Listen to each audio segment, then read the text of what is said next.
Ce qui s'est passé avec l'œuvre de ce peintre, c'est que à sa mort, sa femme, il avait très peu vendu de tableaux, hein, et sa femme a tout récupéré. Et à sa mort, elle a légué tous les tableaux à une galerie Bérès aussi, qui est une des filles de Pierre Bérès. C'est une peinture totalement inconnue, quoi, en France. Moi, je voulais garder, enfin, je voulais surtout pas que ça se perde. Et depuis, j'ai réussi toujours à les emmener avec moi, même si c'est pas simple. Ce qui m'a frappé, c'est quand j'allais avec lui, parce qu'il peignait dehors. Donc j'allais avec lui, là aussi très très fière. Quand il est mort, j'avais 11 ans. Je dis que je ne sais pas comment il a rencontré mon père. Maintenant, je crois que j'ai compris.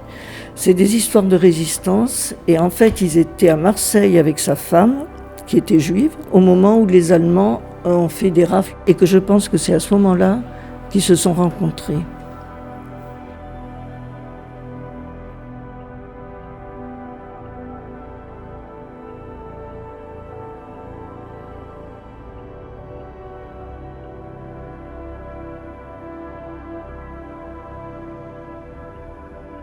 C'était une période très gaie aussi parce que la guerre était finie, parce que tout le monde était content et que tous les adultes étaient joyeux.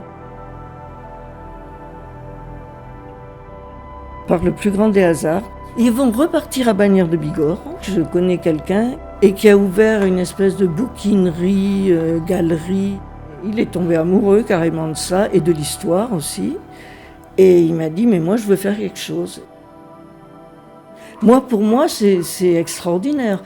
Depuis que j'ai ces tableaux, personne ne s'y était intéressé.